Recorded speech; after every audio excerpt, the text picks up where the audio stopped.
le Dieu Tout-Puissant, le Créateur, les lois d'Israël, le Père de Yeshua, le Messie, a envoyé parmi les êtres humains un message, l'Évangile. L'Évangile est le message du messager qui est envoyé. Vous pouvez répéter ces choses. L'Évangile est le message du messager.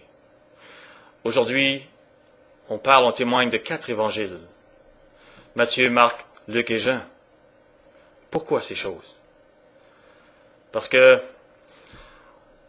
on témoigne de la vie de Jésus en y apposant la philosophie, les traditions, les cultes de ce monde. Mais on a oublié le message. Et plus, on a caché le message. Et plus, on a caché des religions païennes sous le nom du messager. On a tordu tout simplement le message, la base de l'Évangile. Mais pour retrouver cette base, on doit entendre et déchiffrer les premières paroles du messager. Les premières paroles du ministère du Messie Yeshua, que les latins nomment Jésus. Ce que je vous dis était déjà visible par les premiers apôtres. Prenez 1 Timothée 6,20, s'il vous plaît. Paul dit à Timothée, « Ô Timothée, garde le dépôt, en évitant les discours vains et profanes, et les disputes de la fausse science, dont font profession quelques-uns qui se sont ainsi détournés de la foi. Ce n'était pas chose légère. À cause de cette fausse science qui s'installait déjà il y a près de 2000 ans, les gens se détournaient de la foi véritable, en la parole de Dieu, en la piété véritable. Cette fausse science a caché l'Évangile. C'est le monde profane qui trouvait une place en se cachant sous le nom de Jésus. Prenez 2 Corinthiens 11, verset 4.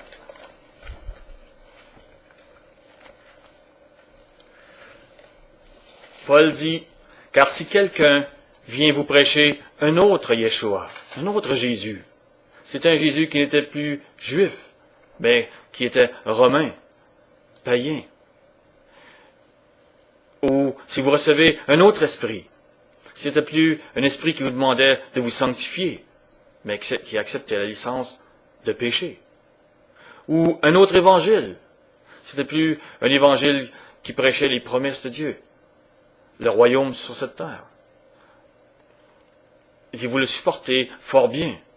Au verset 13, il parle maintenant de ce ministère qui enseignait déjà en ce temps-là. Ces hommes-là sont de faux apôtres, des ouvriers trompeurs, déguisés en apôtres du Messie. Ils n'étaient pas déguisés en apôtres de Satan. Ils étaient déguisés en apôtres du Messie. Et cela n'est pas étonnant puisque Satan lui-même se déguise en ange de lumière. Il n'est donc pas étrange que ces ministres aussi se déguisent en ministres de justice. Ils se déguisent en ministres de justice, de sainteté. C'est un faux ministère déjà il y a 2000 ans. Des faux apôtres, des faux pasteurs, des faux prophètes qui cachaient la philosophie et les cultes païens de ce monde, qui se vivaient dans la société et qui se vit encore dans cette société. Prenons 3 Jean au verset 9 et 10.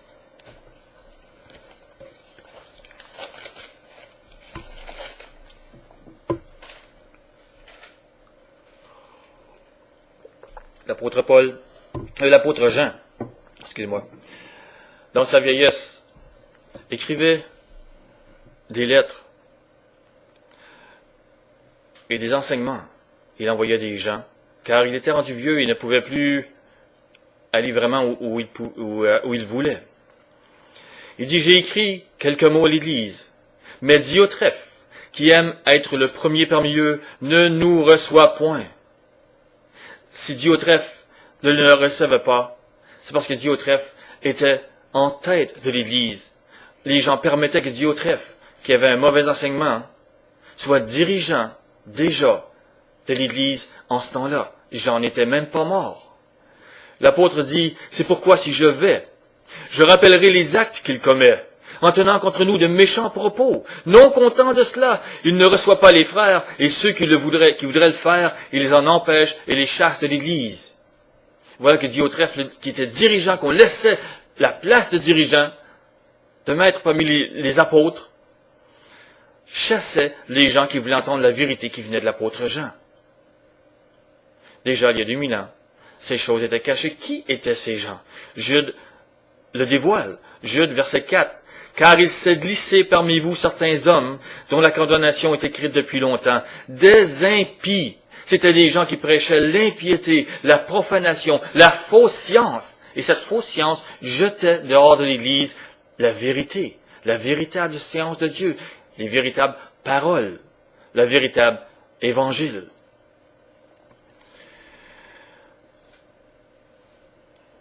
Le monde impie a pris le nom d'évangile. Il l'a caché sous le nom de Jésus. Prenez Colossiens 2:8.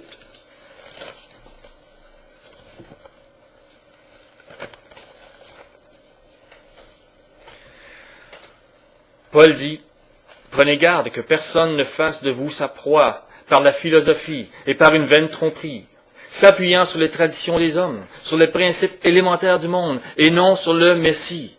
Le Messie était juif.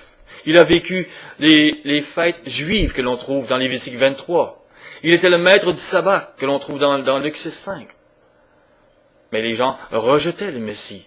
Et ils acceptaient, l'Église a été la proie de la philosophie, des traditions et des cultes païens. Jean 4, verset 22.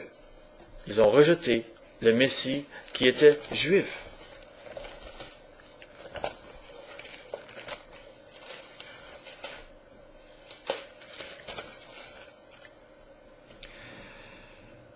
Le Seigneur parlait à la Samaritaine.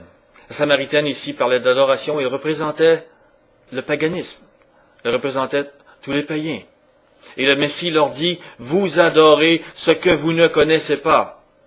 Parce que ce qu'ils adoraient ne venait pas de la Bible, ne venait pas de la parole de Dieu, ne venait pas de l'Ancien Testament, mais venait des oracles païens.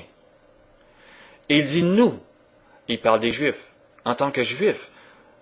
Le Seigneur dit, nous adorons ce que nous connaissons, car il gardait les oracles de Dieu, il gardait la loi et le culte.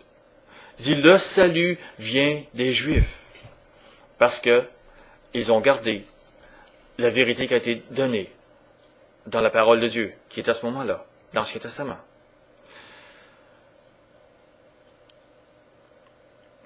Prenez Romains 3, au verset 1.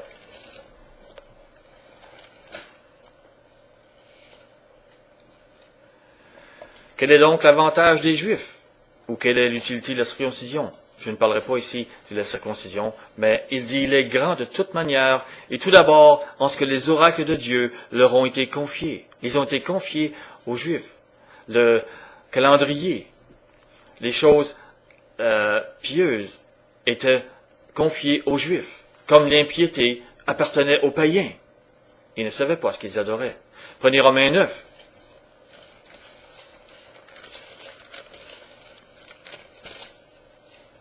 Au verset 4.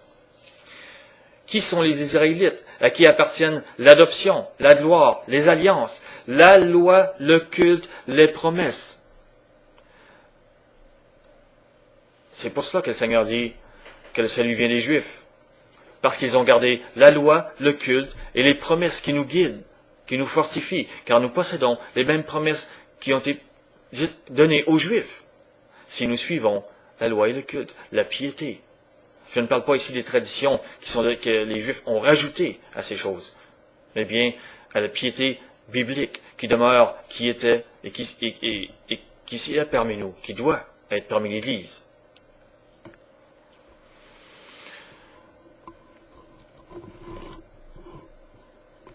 Les mots bibliques que l'on entend ne peuvent nous délivrer parce que les mots ont perdu leur première signification. Comprenez, la repentance, le péché, la sanctification, l'iniquité, ces mots ne témoignent plus de leur premier sens. Prenez Matthieu 7, versets 21 et 23.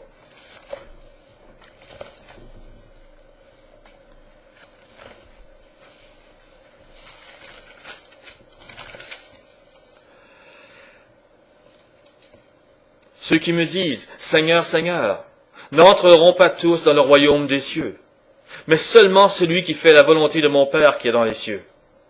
Plusieurs me diront en ce jour-là, Seigneur, Seigneur. Ils se disent chrétiens. Ils ont vraiment un bon poste. Ils disent, n'avons-nous pas prophétisé par ton nom? N'avons-nous pas chassé des démons par ton nom? N'avons-nous pas fait des miracles par ton nom? Alors je leur dirai ouvertement, je ne vous ai jamais connu. Retirez-vous de moi, vous qui offensez la loi de Dieu. Le mot iniquité au verset 23 est la traduction du mot hébreu awan, qui signifie offense à la loi de Dieu. Personne ne peut être sauvé que par l'œuvre du Messie, Yeshua. Mais, comme l'apôtre Jacques le note, que sert-il à quelqu'un de dire qu'il a la foi s'il n'a pas les œuvres? Cette foi peut-elle le sauver? Jacques 2,14. Nous devons obéir. Lisez 1 Pierre 1,2 et méditez sur l'obéissance nécessaire au salut. Les vierges sages et les vierges folles de Matthieu 25 disent avoir le même Seigneur, avoir la même langue qui est la Bible. Mais les unes ont obéi au message de l'Évangile, tandis que les autres ont aimé l'impiété et l'impureté de ce monde. Les enseignements de Diotrephe et des dirigeants impies. Mais le monde chrétien en majorité ne sait plus ce que veut dire impie. Ils prennent l'impiété pour piété chrétienne. Aussi, ne parlez pas contre les œufs et les lapins de Pâques. Ne parlez pas contre la fête de Cupidon. Ne parlez pas contre la fête du dieu Janus, qui est le 1er janvier. Ne parlez pas contre la naissance du dieu Mitra, le dieu Horus, qui naît le 25 décembre. Ou contre les feux de la Saint-Jean. Ne parlez pas contre l'Halloween, la fête des morts. La société a tous accepté ces fêtes païennes. Et ces fêtes viennent du paganisme de l'Antiquité. Mais elle n'a aucun rapport avec l'Évangile, sauf que l'Évangile condamne ces fêtes. Écoutez la base de l'Évangile, dans Matthieu 4, 17, s'il vous plaît.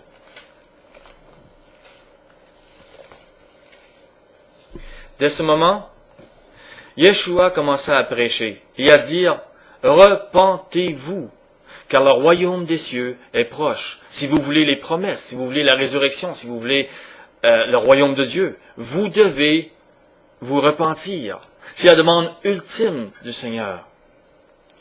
Prenez Matthieu 1,14. Non, Marc 1,14. Excusez-moi, Marc 1,14. Après que Jean a été livré, Yeshua alla dans la Galilée, prêchant l'évangile de Dieu. Dieu avait envoyé son messager pour envoyer son message. Et son message était l'évangile. Quel était-il? Il disait, le temps est accompli, et le royaume de Dieu est proche. Toutes les promesses que Dieu vous a promis. Repentez-vous et croyez à la bonne nouvelle, à ses promesses. Mais la demande ultime était, repentez-vous. Cessez de pécher. Mais qu'est-ce que le péché? Qu'est-ce que la repentance? On se repent de quoi? On se repent de ressembler à des catholiques, à des baptistes, à des pentecôtistes, des évangélistes ou des pharisiens? Non. On se repent du péché qu'on a commis. Et on est réellement repentant quand on travaille pour cesser de pécher. Travaillez à votre salut, dit Pierre aux Philippiens, Philippiens 2,12. Mais qu'est-ce que le péché? Allez voir dans 1 Jean 3, au verset 4. Vous verrez que la Bible met le doigt sur ce qu'est le péché. Jean dit, quiconque pêche transgresse la loi, et le péché est la transgression de la loi. S'il vous plaît, dans votre esprit, c'est très important. Répétez ces choses, méditez-les. Quiconque pêche transgresse la loi, et le péché est la transgression de la loi. C'est la vérité. Vous ne pouvez comprendre la repentance si vous ne comprenez pas le péché. Et aussi, elle donne une autre saveur à l'Évangile. Lisez le verset 6. Quiconque demeure en lui ne transgresse pas la loi. Quiconque transgresse la loi ne l'a pas vue, ne l'a pas connue. Voilà ce que dit la parole. Et vous direz, mais l'apôtre Paul n'a-t-il pas dit, nous ne sommes plus sous la loi? C'est que vous ne comprenez pas ce que l'apôtre Paul a enseigné. Prenez Romains 13, versets 8 à 10, s'il vous plaît.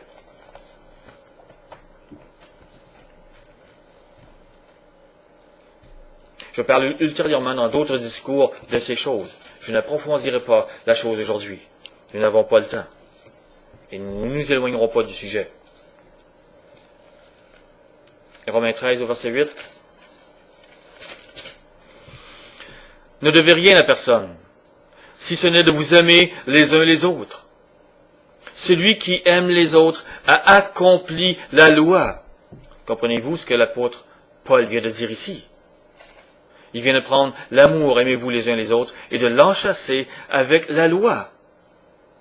En effet, les commandements, tu ne commettras point d'adultère, tu ne tueras point, tu ne déroberas point, tu ne convoiteras point, et ce qu'il peut encore y avoir toute la loi au sujet des relations humaines, se résume dans cette parole. Tu aimeras ton prochain comme toi-même. Lorsque le Seigneur dit, tu aimeras ton Dieu de toutes tes forces, de toute ta pensée, de tout ton être, et ton prochain comme toi-même, il n'abolit pas la loi, il la résume. Paul dit, l'amour ne fait point de mal au prochain. L'amour est donc l'accomplissement de la loi. Comprenez ces choses. 1 Corinthiens 13, 8 nous dit que l'amour ne périt jamais, donc. Voilà pourquoi, lorsqu'on demandait au Seigneur, que devons-nous faire pour avoir la vie éternelle? Le Seigneur les ramenait à l'amour. Prenez Matthieu 19, s'il vous plaît, au verset 16. Les gens ont mélangé l'amour et la philosophie. La philosophie que les Grecs, que les païens leur donnaient. Mais l'amour vient de la Bible. L'amour vient de la loi. C'est ce que la Bible révèle. C'est ce que les apôtres ont révélé. C'est ce que le Messie révèle. Et voici, un homme s'approcha et dit à Yeshua, « Maître, que dois-je faire de bon pour avoir la vie éternelle? » Il lui répondit, « Pourquoi m'interroges-tu sur ce qui est bon? Un seul est le bon. Si tu veux entrer dans la vie, observe les commandements. » « Lesquels? » lui dit-il. Et Yeshua répondit, « Tu ne tueras point, tu ne commettras point d'adultère, tu ne déroberas point, tu ne diras point de faux témoignages. Honore ton père et ta mère, et tu aimeras ton prochain comme toi-même. » C'est toute la loi. C'est ce quoi témoigne le Messie, de ceux qui se sont repentis et qui doivent se repentir. Prenez maintenant Marc 10, verset 17.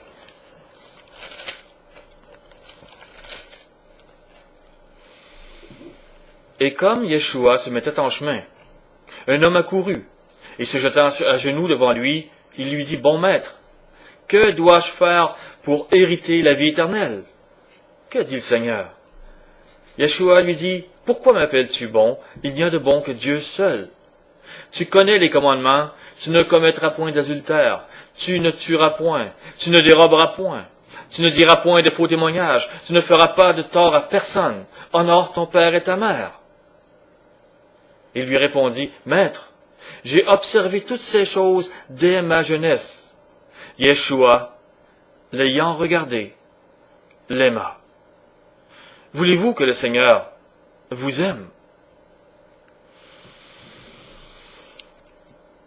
Prenez Jean 14, 21. Si vous voulez vraiment que le Seigneur vous aime, vous devez écouter ses paroles et suivre ce qu'il dit. Jean 14, 21, il dit, « Celui qui a mes commandements et qui les garde. » Il parle ici de la loi. Il témoigne de la loi lorsqu'il parle des commandements.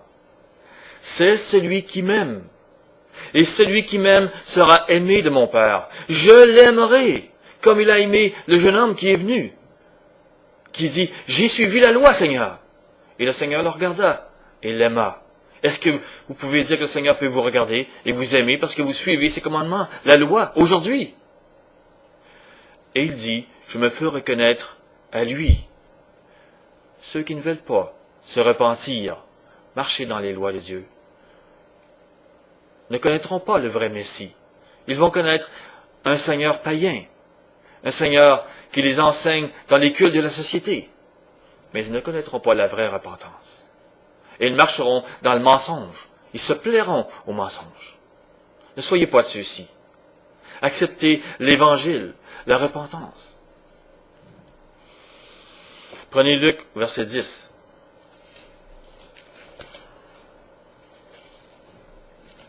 Chapitre 10, verset 25. Excusez-moi.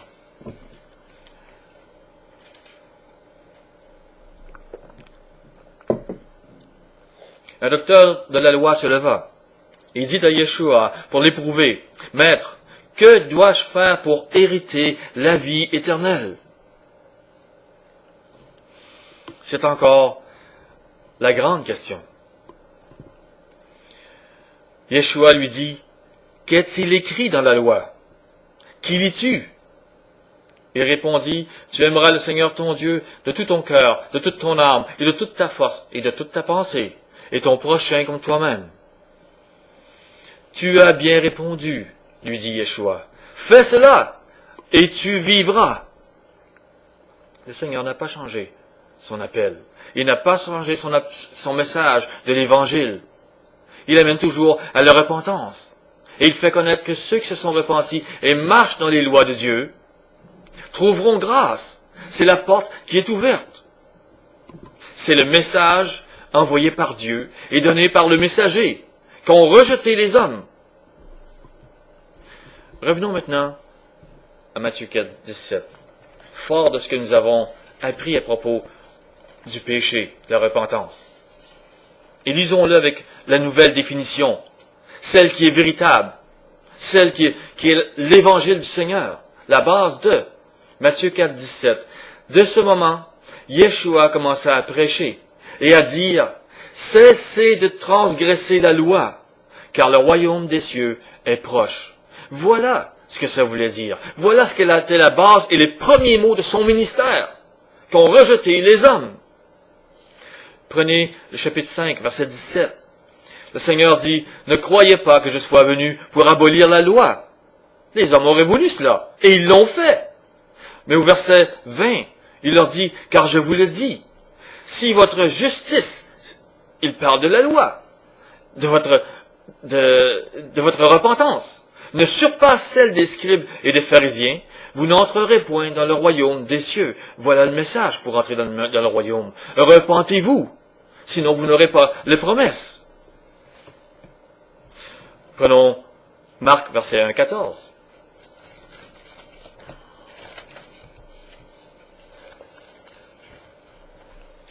Après que Jean a été livré, Yeshua alla dans la Galilée, prêchant l'évangile de Dieu. Nous allons voir ce qu'est l'évangile de Dieu de nouveau. Il disait, le temps est accompli, le royaume de Dieu est proche. Ce sont les promesses qui sont pour vous. Cessez de transgresser la loi. C'était l'évangile de Dieu, le message de Dieu qu'annonçait le messager. Et croyez à la bonne nouvelle. Croyez que vous aurez les promesses de Dieu. Ayez foi en Dieu. Prenez Luc 24, s'il vous plaît, verset 47.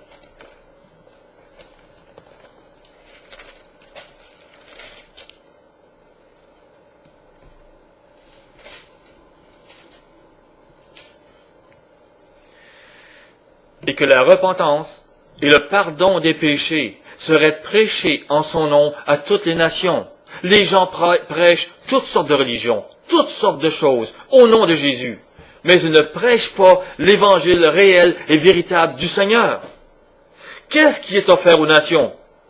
Que le pardon des péchés est offert aux appelés qui vont cesser de transgresser la loi et qui sont témoins du Messie Yeshua. Les dirigeants de l'Église doivent prêcher aux nations de cesser de transgresser la loi à cause de leur foi en Yeshua, qui est l'œuvre de Dieu, qui leur ouvre une porte pour le salut. Car le salut est à deux volets. Le Seigneur vous ouvre une porte, mais vous devez entrer dans la sainteté, dans l'obéissance que Dieu vous demande. Mais la parole révèle qu'il y a beaucoup d'appelés, mais peu d'élus. Matthieu 22, 14. Prenez Jean, verset 8, chapitre 8, verset 11. Et vous verrez que l'Évangile et la parole dans la bouche du Seigneur n'est pas jamais différente. Il faut la saisir et comprendre. On parle ici de la femme adultère. Et Yeshua lui dit, je ne te condamne pas non plus. Le Seigneur, par son sang, par son œuvre, la pardonne ses péchés et ouvre une porte pour elle. Et il lui dit, va et ne transgresse plus la loi. Cesse de mentir à ton mari. Cesse de commettre adultère, de convoiter les autres hommes. C'est le contraire de l'amour. Marche dans l'amour. Sinon, tu vas perdre la grâce et la porte que je t'ai ouverte. Voilà ce qui est offert aux chrétiens. Voilà ce qui est offert aux gens. Et voilà ce que les gens refusent. Ils n'entendent pas le vrai message de l'Évangile. Prenez Jean au chapitre 5, verset 14. Depuis, Yeshua le trouva dans le temple et lui dit, « Voici, tu as été guéri. Cet homme a reçu une grâce, une guérison. » Maintenant, le Seigneur lui dit, « Ne transgresse plus la loi, de peur qu'il ne t'arrive quelque chose de pire. » Voilà ce qu'était le message. Voilà ce que l'homme qui s'était repenti, qui croyait, le croyant au messager, démontrait. Celui qui ne se repentait pas, ne croyait pas au messager. Verset 39, il dit, vous sondez les Écritures, parce que vous pensez avoir en elles la vie éternelle. Ce sont elles qui rendent témoignage de moi, parce que l'Écriture témoigne de la sainteté, de la vérité, de la justice de Dieu. Elles rendent témoignage du Messie, qui était toutes ces choses. Mais vous ne voulez pas venir à moi pour avoir la vie. Les gens ne voulaient pas se repentir. Les pharisiens voulaient garder leur propre religion. Aujourd'hui, les gens ont leur religion et ne veulent pas se repentir. Ils ont leur justice et se disent qu'ils auront le salut grâce à leur justice. Le Seigneur dit, je ne tire pas ma gloire des hommes. Pourquoi dit-il cela? Parce que les pharisiens, comme les autres religions, tirent leur gloire de leur propre religion, de leur tradition. Ils se flattent de ce qu'ils font, de la façon dont ils agissent. Mais je sais que vous n'avez point l'amour de Dieu. Ceux qui ont l'amour de Dieu se repentent, et Dieu sait qu'ils les aime. Ils se sont repentis. Ils marchent dans ses lois. Je suis venu au nom de mon Père, et vous ne me recevez pas. Mais si un autre, selon sa dénomination, sa religion, vient en son propre nom, vous le recevrez. Comment pouvez-vous croire, vous qui tirez votre gloire les uns des autres, et qui ne cherchez point la gloire qui vient de Dieu seul? Ne pensez pas que moi, je vais vous accuser devant le Père. Celui qui vous accuse, c'est Moïse, c'est la loi. Acte 7, 38, nous dit Moïse nous a donné les oracles de Dieu, les oracles vivants, pour nous les donner. Il les a donnés à l'Église, afin que nous sachions dans quoi nous devons marcher. Quelle est la vérité? Jean 7, au verset 19, dit, Moïse ne vous a-t-il pas donné la loi? Et nul de vous n'observe la loi. Les Juifs n'observaient pas la loi non plus. C'était le reproche que le Seigneur leur faisait. Et il leur dit, pourquoi cherchez-vous à me faire mourir? Parce que le Seigneur les appelait à la repentance. Et ceux qui marchent dans l'impiété, dans l'impureté, veulent faire mourir ceux qui les appellent à la repentance.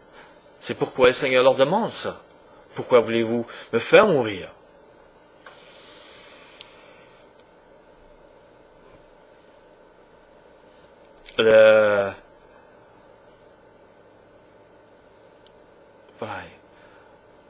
On va aller voir dans 1 Corinthiens 10. Quel rapport cela a vraiment avec l'Église? Quelles sont les choses qui nous ont été enseignées?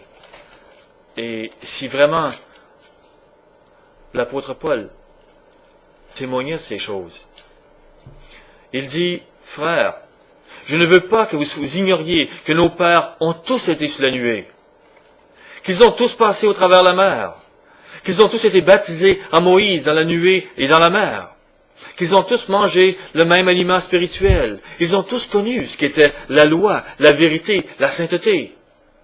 Dieu les a baptisés en Moïse, et qu'ils ont tous bu le même breuvage spirituel car ils buvaient à un rocher spirituel qui les suivait. Ce rocher était le Messie. Comprenez, le messager, le Messie est venu parmi nous, vivant, en chair. Et les gens ont refusé son message, comme les anciens Israélites ont refusé le message qui était parmi eux.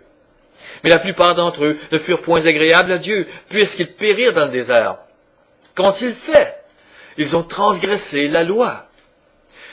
Or ces choses sont arrivées pour nous servir d'exemple, afin que nous n'ayons pas de mauvais désirs comme ils en ont eu, afin que nous cessions, nous, de transgresser la loi, que nous ne marchions pas dans le péché comme ils ont fait.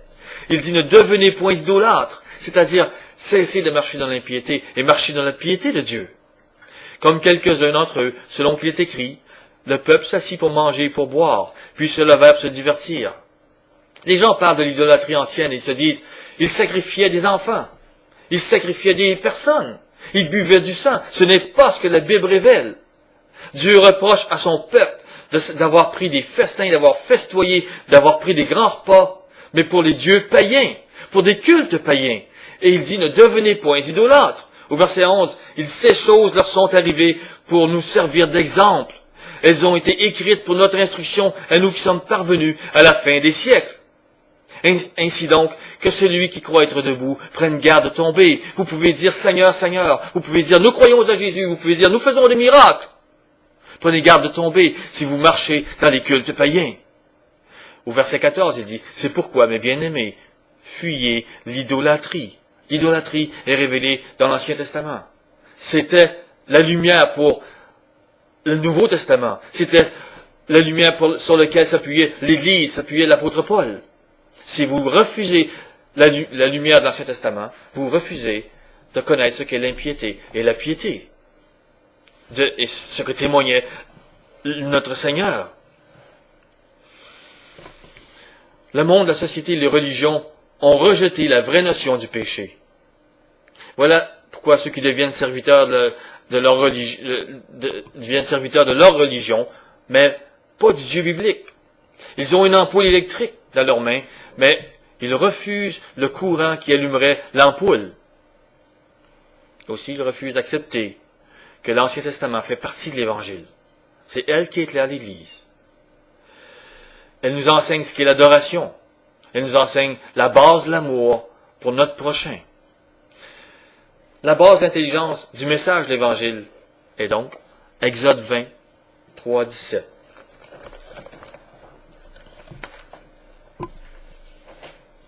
Lorsque le Messie dit, c'est Moïse qui va vous juger, qui sera votre juge, c'est que il a remis entre ses mains ce qui était la vérité, la loi, la sainteté. Et les 3 premiers commandements nous enseignent à renoncer à l'impiété. Le premier commandement nous dit, tu n'auras pas d'autre Dieu devant ma face. Le 3e commandement nous dit, tu ne prendras point les noms d'Éternel ton Dieu en vain. Pourquoi le prendre en vain? C'était pas de le prendre dans un hôtel. C'était de le prendre pour cacher les cultes païens qui sont écrits dans le 2e commandement. Les gens se font des images de Cupidon, des images de toutes sortes de dieux qui existent, sur lesquels la société est faite, sur lesquels Rome fait, et qui sont cachés derrière le nom de Jésus.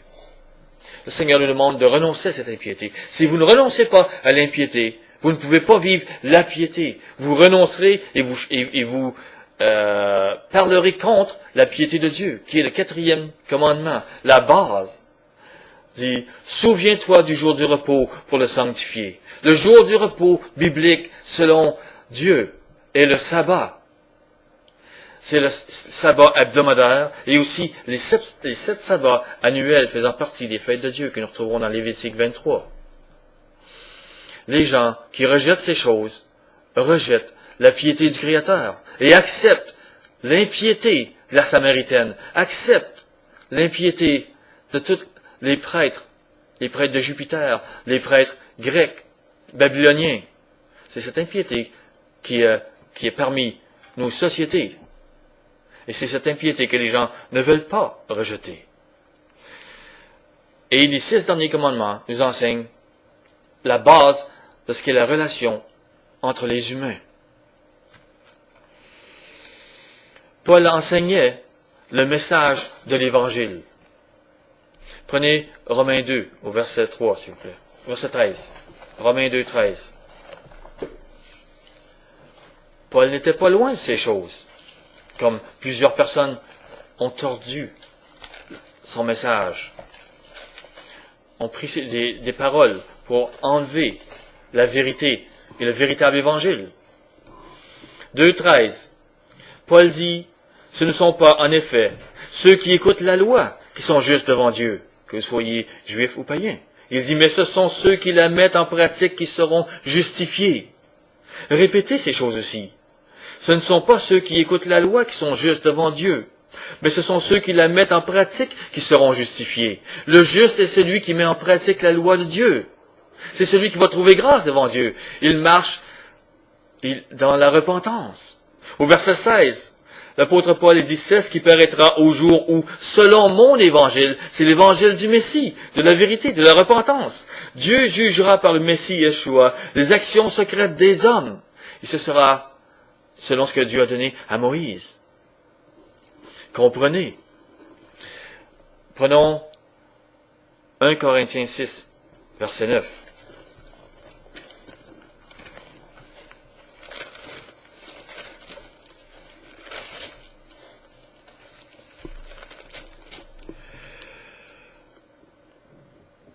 Ne savez-vous pas que les injustes n'hériteront point le royaume de Dieu? Si les justes sont ceux qui pratiquent la loi, il est convenant de dire que les injustes sont ceux qui la transgressent. Ils n'auront pas le royaume de Dieu. Voilà pourquoi Paul continue. Ne vous y trompez pas. Il dit, si vous brisez la loi de Dieu, vous n'aurez pas le royaume de Dieu. Il dit, ni les débauchés, ni les idolâtres. Il vient de regrouper ici tous ceux qui marchent contre les lois de l'impureté et ceux qui marchent contre les lois de l'impiété et qui ne veulent pas renoncer à l'impiété. Mais il va plus loin. Ni les adultères, ni les efféminés, ni les homosexuels, ni les voleurs, ni les cupides, ni les ivrognes, ni les outrageux, ni les ravisseurs n'hériteront le royaume de Dieu. Tous ces gens brisent les lois du Créateur. Et pourtant, efféminés, homosexuels, ivrognes ne sont pas spécifiquement écrits dans les 10 commandements, mais ils appartiennent à l'Écriture. Vous les retrouverez dans l'Exode, Lévitique, dans Deutéronome, dans ce que Dieu appelle la loi. C'est pourquoi que Paul dit dans 2 Timothée 3, 16, toute Écriture, Paul parle de Genèse, Exode, Lévitique, Nombre, Deutéronome et les livres des prophètes bibliques. Toute Écriture, donc, est inspirée de Dieu et utile pour enseigner, pour convaincre, pour corriger, pour instruire dans la justice, afin que l'homme de Dieu soit accompli et propre à toute bonne œuvre. Comment croyez-vous qu'il a connu que les efféminés, les homosexuels, les cupides, les ivrognes, les outrageux n'auront pas le royaume de Dieu? Parce qu'il l'a trouvé dans ses Écritures, qui est la lumière de l'homme, qui est la lumière du chrétien. Est-ce que vous acceptez l'Évangile, le message du messager? Est-ce que vous avez cessé de transgresser la loi? Êtes-vous convaincu de la vérité de la parole et de l'obéissance que vous devez avoir face à l'appel du Messie?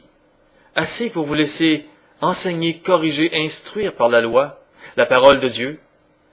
Ésaïe 51, verset 7 dit, « Écoutez-moi, vous qui connaissez la justice, peuple qui aime la loi dans ton cœur. » Avez-vous la loi de Dieu dans votre cœur? Elle était promise dans l'Ancienne Alliance pour l'Évangile de la Nouvelle Alliance, par le Saint-Esprit. Prenez Ézéchiel 36, verset 26.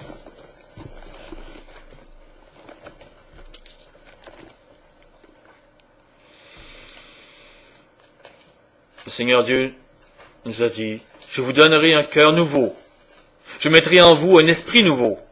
J'ôterai de votre cœur le cœur de pierre, et je vous donnerai un cœur de chair. » Que fera-t-il pour cela? Il dit, « Je mettrai mon esprit en vous. » C'est l'Esprit Saint. « Et je ferai en sorte que vous suiviez mes ordonnances et que vous observiez et pratiquiez mes lois. » Voilà ce que l'Esprit Saint a fait. Voilà ce qui était promis. Voilà ce qui est arrivé au jour de la Pentecôte. Et voilà comment ont marché les premiers apôtres et l'apôtre Paul. Prenez Jérémie 31, verset 33.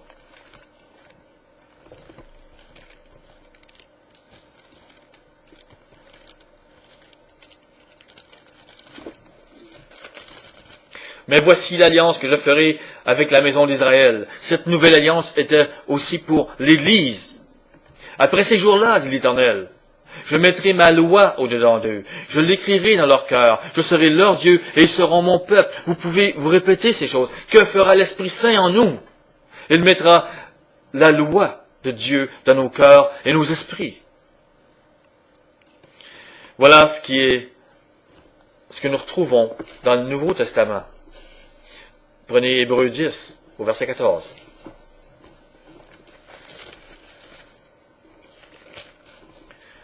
La parole de Dieu est claire pour ceux qui se repentent. Elle est cachée pour ceux qui ne veulent pas se repentir et ne comprendront jamais ces choses. Ils ne les voient pas et ne les acceptent pas.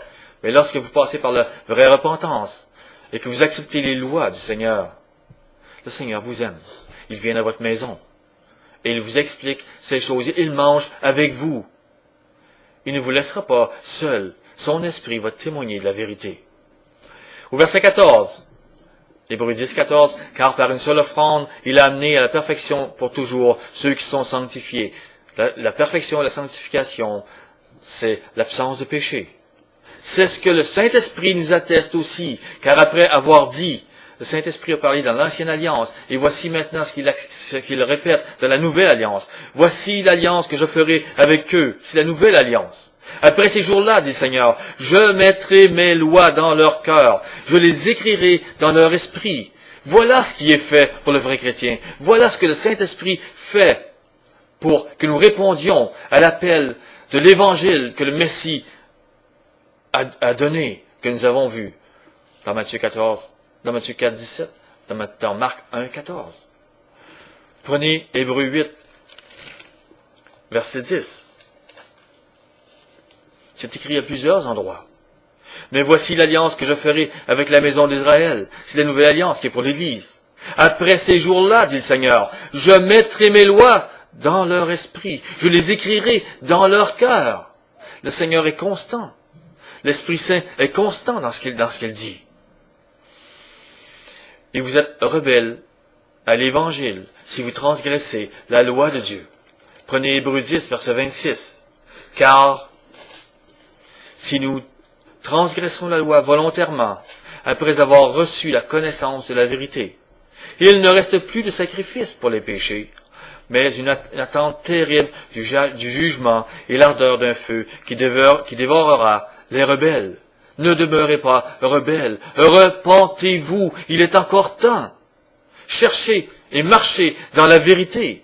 C'est la parole de Dieu, elle l'enseigne.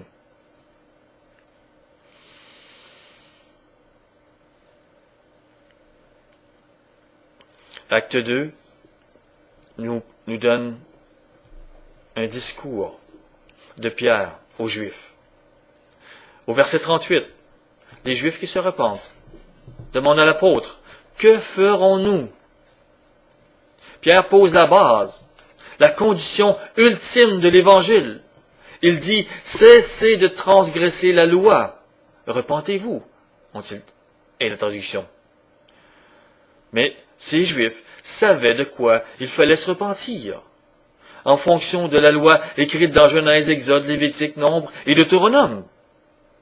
Paul, dans Acte 20, au verset 20 et 21, dit, « Vous savez que je n'ai rien caché de ce qui vous était utile, et je n'ai pas craint de vous prêcher et de vous enseigner publiquement et dans les maisons, annonçant aux Juifs et aux Grecs, qui sont symboliques des païens, de cesser de transgresser la loi de Dieu et d'avoir foi en Yeshua, le Messie. C'est l'Évangile. » Apocalypse 14, 12 nous dit, c'est ici la persévérance des saints qui gardent les commandements de Dieu, c'est-à-dire la loi et la foi en Yeshua. Acte 3, 19 nous dit, repentez-vous donc et convertissez-vous. Ça veut dire, cessez de transgresser la loi et pratiquez la loi. Titre 2, au verset 11 et 12, nous montre que la grâce nous enseigne à renoncer à l'impiété. Plus loin, il nous dit aussi qu'elle nous enseigne à marcher avec sagesse dans les lois de justice et dans les lois de la piété.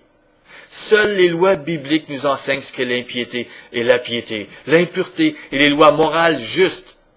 Celui qui s'éloigne de ces paroles reste prisonnier de la psychologie, du paganisme de ce monde. Et la fin de la Bible témoigne du résultat de ceux qui auront été obéissants au véritable évangile de Dieu et de ceux qui auront continué à transgresser la loi. Apocalypse 22, s'il vous plaît, verset 12.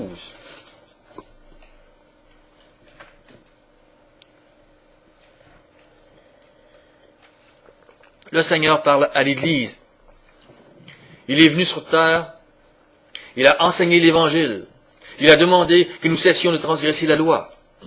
Et voici maintenant, à la fin de la Bible, ce qu'il dit à ceux qui auront accepté l'Évangile et ceux qui n'auront pas accepté l'Évangile.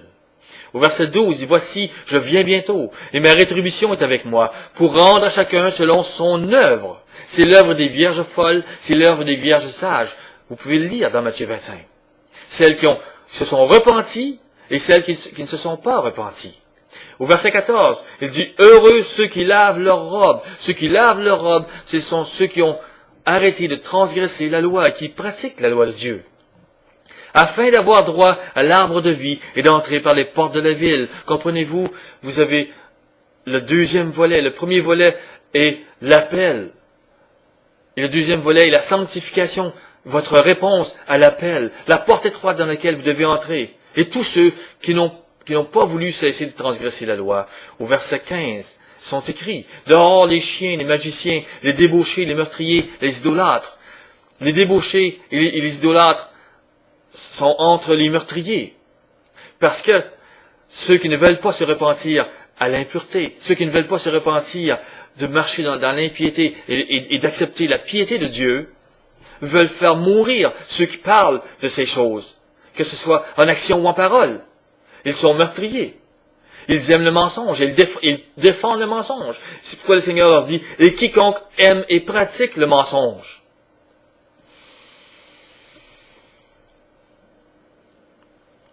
De même que Jacques nous dit dans Jacques 2, 17, il en est ainsi de la foi. Si elle n'a pas les œuvres, elle est morte en elle-même. De même, l'Évangile sans la repentance réelle est morte. Elle a l'apparence de la piété, mais elle renie ce qui en fait la force. 2, 7, 3, 5. Puissiez-vous voir clair et marcher dans la vérité. Soutenir la vérité a un prix, mais la récompense promise est éternelle. Ne méprisez pas cette récompense et le sacrifice du Seigneur, comme Ésaü méprisa le droit d'aînesse pour un plat de lentilles. Le plat de lentilles est ce monde actuel dans lequel vous vivez. Le préférez-vous à votre soumission au Dieu d'Israël, le Dieu vivant, le Père de Yeshua? Refuserez-vous vraiment de donner votre vie? Psaume 119, 142 nous dit, « Ta justice est une justice éternelle, et ta loi est la vérité. » Au verset 160, il est écrit, « Le fondement de ta parole est la vérité, et toutes tes lois de ta justice sont éternelles. » Répétez dans votre esprit, « Ta loi est la vérité, ta parole est la vérité. » Saisissez le lien. La parole de Dieu et la loi de Dieu pour l'être humain sont choses semblables. C'est la vérité. Le Messie Yeshua est la vérité parmi nous. Il est la parole faite chair. Ésaïe 51, verset 4 nous dit, « Mon peuple, sois attentif, ma nation, prête l'oreille, car la loi sortira de moi, et j'établirai ma loi pour être la lumière des peuples. » Cette parole est une prophétie. Dieu avait déjà donné la loi au peuple d'Israël par Moïse. Mais voici que Dieu annonçait que cette loi, cette parole, viendrait réellement parmi les hommes et qu'elle serait la lumière des peuples. Jean 1, au verset 9 à 11, nous dit, « Cette lumière était la lumière qui, venant dans le monde, éclaire tout homme. Elle était dans le monde, et le monde a été fait par elle. Et le monde ne l'a point connue. Elle est venue chez les siens, et les siens ne l'ont point reçue. Cette lumière ordonnait aux hommes de cesser de transgresser la loi. » Jean 1 au verset 12 nous dit, « Mais à tous ceux qui l'ont reçu, à ceux qui croient à son nom, ceux qui se sont repentis, elle a donné le pouvoir de devenir enfants de Dieu. » Croyez au message du messager. Croyez à l'Évangile.